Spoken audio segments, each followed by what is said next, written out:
warahmatullahi wabarakatuh. Waalaikumsalam. Perkenalkan, nama saya Dia Saskia Fikna. Saya sebagai seorang mahasiswi gizi dari jurusan gizi dari Poltekkes Kemenkes Padang. Di sini saya akan mewawancarai narasumber saya yang bernama Lusina Tami Fikna, di mana beliau bekerja sebagai seorang ASN dari Kemenaker di Lembang. Selamat malam, Mbak Lucy. Selamat malam. Baik, di sini tanpa basa-basi, di sini saya akan memberikan beberapa pertanyaan kepada Mbak Lucy tentang bagaimana pemilu di Indonesia ini. Bagaimana menurut Mbak, pentingkah azas pemilihan langsung untuk kemajuan negara ini? Oke, baik. Sebelumnya perkenalkan, saya Lusina Tami. Saya adalah seorang aparatur sipil negara yang ditugaskan di Balai Pelatihan Vokasi dan Produktivitas Bandung Barat di instansi Kementerian Ketenagakerjaan. Oke, balik lagi ke pertanyaan tadi. Apakah penting sila keempat sebagai penting kemajuan negara ini? Benar begitu ya, Mbak ya? Ya, dalam pemilihan langsung. Oke, dalam pemilihan langsung. Sebelum menjawab pertanyaan itu, kita semua sudah tahu ya bahwa Pancasila itu sendiri merupakan dasar dari negara Indonesia. Apabila dikatakan dasar, berarti Pancasila itu merupakan panduan untuk kemajuan bangsa ini gitu. Kembali lagi ke sila keempat, itu ada pemilihan berdasarkan asas demokrasi, permusyawaratan dan kemufakatan. Artinya, apapun yang diputuskan untuk kemajuan negeri ini tidak bisa diputuskan oleh sepihak saja, melainkan baik dari pemerintahannya, legislatif, eksekutif, maupun dari warganya. Sesimpel memilih ketua RW atau ketua RT. Semuanya tidak bisa diputuskan oleh satu pihak saja, tetapi juga melibatkan warga-warganya. Segitu pentingnya keterlibatan Pancasila dalam sistem di negara ini.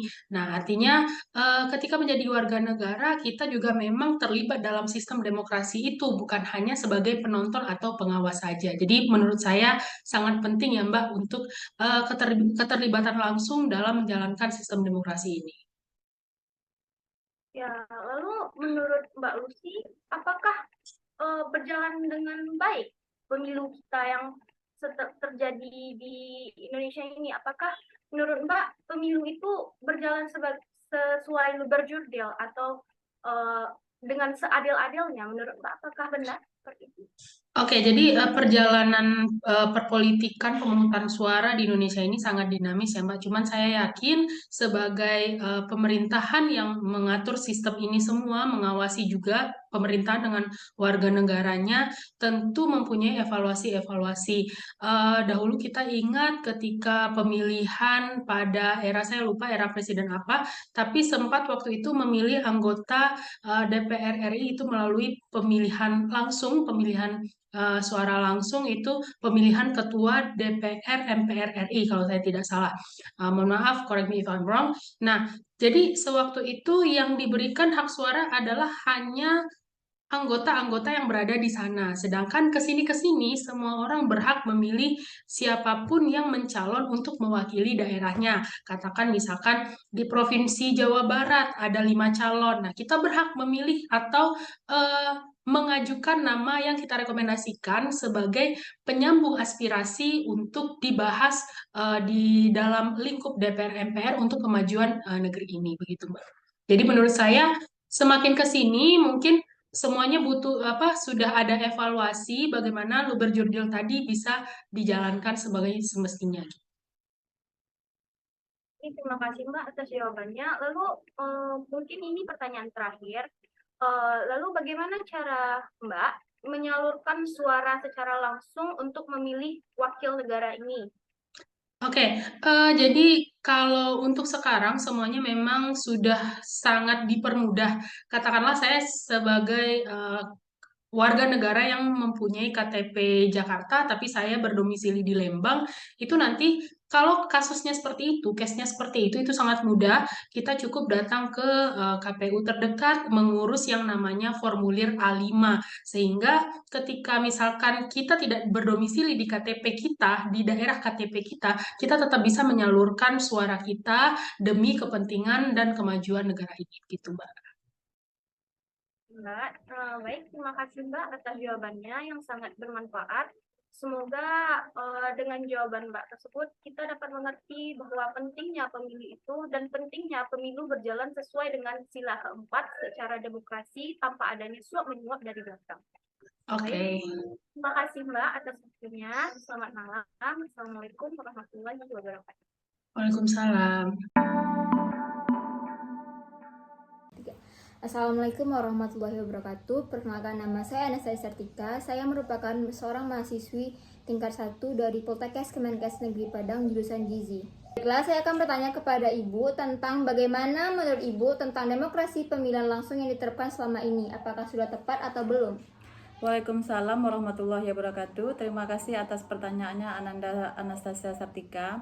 Di sini untuk menjawab pertanyaan Ananda terkait dengan demokrasi pemilihan langsung yang diterapkan di Indonesia, Ibu rasa perlu pembenahan ke depannya karena di sini kita melibatkan partai-partai politik dalam pemilihan langsung.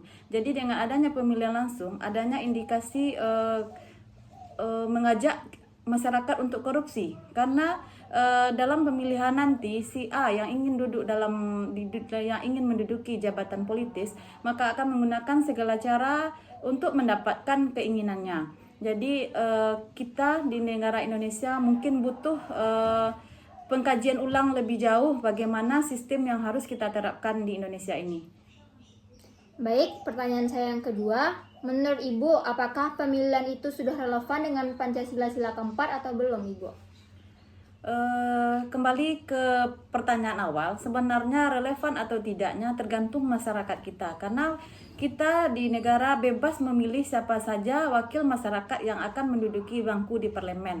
Jadi kita tidak bisa memaksakan kehendak. Mungkin masyarakat kita akan memilih siapa yang akan bisa berkomitmen dengan masyarakat nantinya setelah duduk di bangku politik.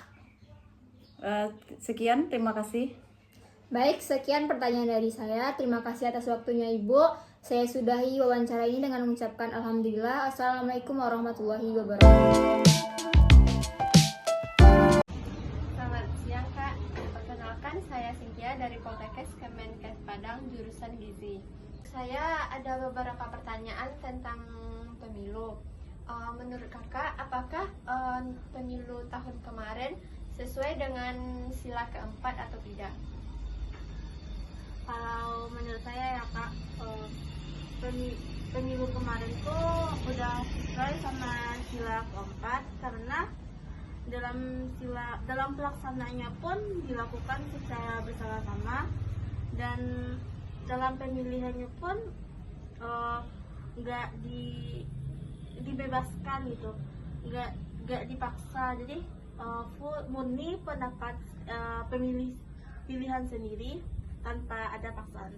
Menurut saya gitu. Pertanyaan selanjutnya Kak, bagaimana pendapat Kakak tentang pemilu 2024 yang akan datang, tentang pengunduran Kalau menurut saya dalam pelaksanaan pemilu yang akan datang tuh dilaksanakannya tuh sesuai dengan kesepakatan sebelumnya sesuai dengan aturan sebelumnya agar semuanya itu sesuai dengan aturan yang memang sudah ditetapkan sebelumnya. Menurut saya begitu. Baik Kak, terima kasih atas jawabannya. Halo Kak. Halo Kak. Boleh minta waktunya sebentar nggak Kak? Boleh Kak. Kalau boleh tahu nama kakaknya siapa ya dan dan berasal dari fakultas mana? Nama aku Ana dari Fakultas FIB. Jadi gini Kak, tahun depan kita kan akan melaksanakan yang namanya pemilu. Jadi menurut pendapat kakak nih, bagaimana sih pemilu dan hubungannya dengan demokrasi itu apa ya? Menurut saya ya, dalam pemilu sangat penting partisipasi masyarakat dalam pengambilan hak suara dengan bijaksana dan kita harus saling menghormati hak suara setiap warga negara tanpa ada diskriminasi sedikit pun. Oke. Harapan saya pemilu tahun ini semua warga negara mencoblos tanpa ada yang golput sedikit pun. Ya. Terima kasih ya Kak atas waktunya. Ya, sama-sama Kak. Assalamualaikum warahmatullahi wabarakatuh. Saya perkenalkan, saya Syarli Rahma Putri sebagai mahasiswi Poltekkes Kemenkes Padang dari jurusan Gizi. Di sini saya akan mewawancarai narasumber saya yang bernama Zafirah Mardiah. Beliau adalah seorang mahasiswi. Langsung saja saya akan memberikan pertanyaan, yaitu bagaimana pendapat Anda mengenai pemilu terhadap demokrasi? Baiklah, pendapat saya adalah pemilu merupakan sarana bagi masyarakat untuk ikut menentukan figur dan arah kepemimpinan negara atau daerah dalam periode tertentu. Ketika demokrasi mendapat perhatian yang luas dari masyarakat dunia, penyelenggaraan pemilu yang demokratis menjadi syarat penting dalam pembentukan kepemimpinan sebuah negara. Pelaksanaan pemilu dikatakan berjalan secara demokratis apabila setiap warga negara Indonesia yang mempunyai hak pilih dapat menyalurkan pilihannya secara langsung, umum, bebas, rahasia, jujur, dan adil. Setiap pemilih hanya menggunakan hak pilihnya satu kali dan mempunyai nilai yang sama, yaitu 1 suara. Lalu bagaimana pendapat Anda mengenai pemilu tahun lalu? Apakah masih sesuai dengan sila keempat? Menurut saya sudah, walaupun memang masih ada beberapa kekurangan di berbagai hal. Karena pada sila keempat Pancasila, yaitu kerakyatan yang dipimpin oleh hikmah kebijaksanaan dalam permusyawaratan perwakilan, merupakan dasar dari diadakannya pemilu yang demokratis yang pelaksanaannya mengikuti sila keempat itu sendiri. Baiklah, terima kasih kepada Zafira telah meluangkan waktunya. Sekian, terima kasih. Assalamualaikum.